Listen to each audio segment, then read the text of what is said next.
No Jumper, coolest podcast in the world. And today we're having a talk with the man of the moment, somebody who has been making a lot of waves, a lot of noise, to say the least. Today we have Hernandez Govan on the podcast. How you doing, man? Hey, what up, Al? How you feeling? Feeling good, bro. Hype it still. Excellent. I'm with Remo, so nothing to complain about. What up, Remo? I seen you guys conspiring in the corner earlier. Nah, No? Just chopping it up? We just chopping it up, yeah. Okay. Yeah, you know, Remo keep his ear to the street. Yeah. He's a Southern boy, too, so Yeah, you guys got that in common? Mississippi. You felt it right away? That's what we was chopping it up about. Yeah. We want conspiring. Okay. Yeah, for sure. I mean, a conspiracy could be anything. Yeah. I don't even know the definition of it. Just get that out the way just to start things off. Yeah. All right, so just to get the full story from you, I like to do a little bit of background information and everything. So tell us a little bit about your upbringing and everything. I grew up in the Orange Mound community. Basically like any other urban, I guess you would say ghetto. Mm-hmm.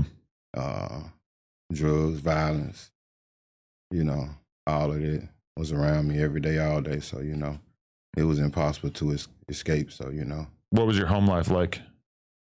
My home life, it was cool. You know, my mom, she made sure she did whatever she could to make sure we had the best of what we could have, you know what I'm saying? Okay. And I don't remember a time going without, so, you know.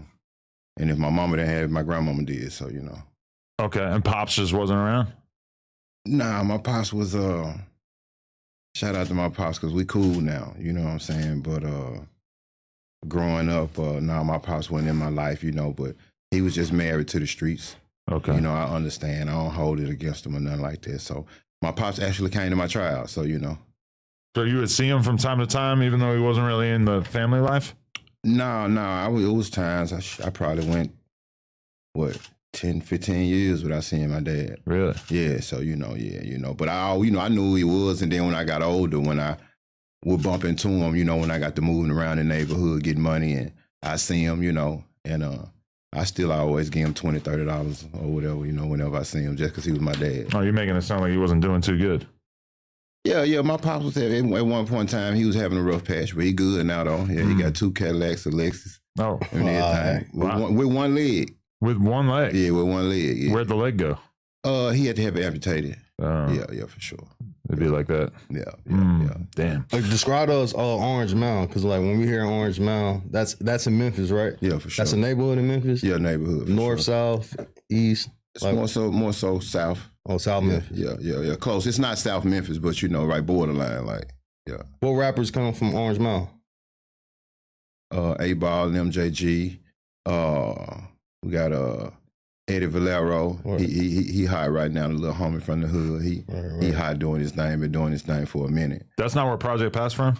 No, Project not from the Mound. I think I just remember him saying it a lot when he was like listing off the different parts of Memphis. Probably so. Yeah, you know, we got Squeaky, DJ Squeaky, legendary beatmaker, one of my partners too.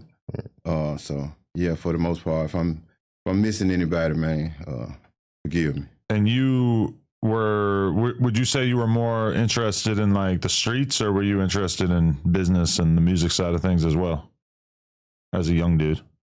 Well, you know, I was interested in money, you know, so whatever. In high school, you know, I played sports, and I kind of like got off on the wrong exit, and started dealing marijuana. And so that kind of led to my, you know, going to negative and the negative energy, I guess, negative activities, I guess. So you were trying to double team this thing and compete in sports, do the sports thing, and then sell weed as well? No, when I started selling weed, the sports thing became a past life. Okay. Yeah. Did you have potential in that regard? Do you think you were going to make it as an athlete?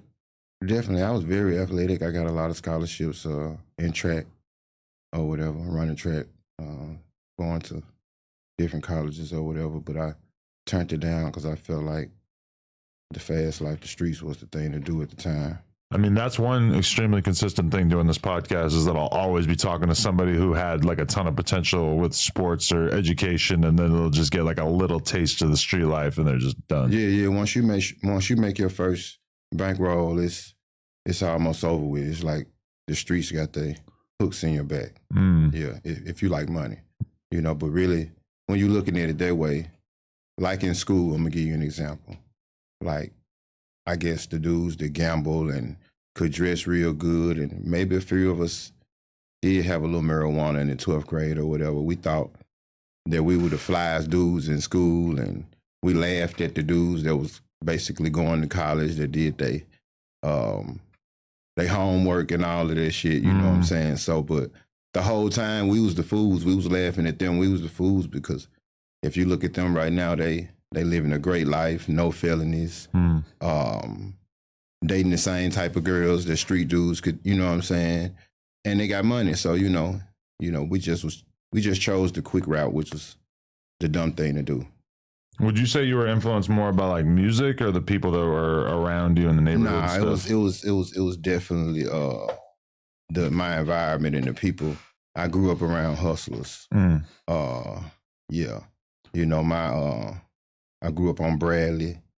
My next street was Haynes, so you got some legendary dudes from both streets. So so with that being said, it was in my face. But you tried to get into the rap game at one point, right? Even if it was on the management side. Yeah.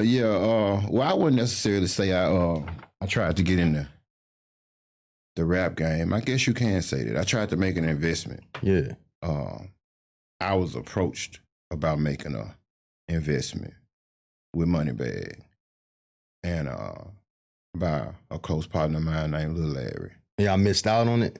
Yeah, we missed out on it because at the time, for whatever reason, my brother said it didn't catch his ear. And so we passed, and look where Bag at right now. So, we kind of bitter about that for years, for quite some time. Because every street dude is like plotting on some future investment that's going to help them to not have to break the law for a living. Yeah, because anybody that want to be in the streets, you got to be retarded. Yeah. Like, I did it, and the people that I know do it, we do it to survive.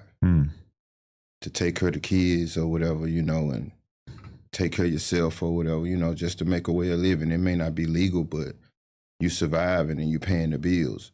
But, who want to be riding around with 10, 20, 30 pounds of weed and going to meet this nigga at this spot, going to meet this dude at this spot, looking in your rearview for the police, and don't nobody I know in their right mind want to do it. Right. But if you got to do it, you will, to eat, to survive. It might seem cool or dramatic when you're a kid, but as you get older, you start to realize that if you could have the same opportunity to make the same amount of money but have no risk, then your life would be a lot better. Definitely. Hell yeah, for sure. If you could be doing something legit, legal, and making the same type of bread or more or close to it, whatever, even if it's not as much money as you would make in the streets, you're still not going to jail. You're not taking a risk of going to jail. Hey, huge shout out to Everything 420. Thank you for always keeping us stocked with goodies over here at No Jumper. Seriously, everything you need is right there in the E420 app. I mean, everything, whatever your vibe is, fast and discreet shipping, and they always have deals going on. Use code NOJUMPER for more money off.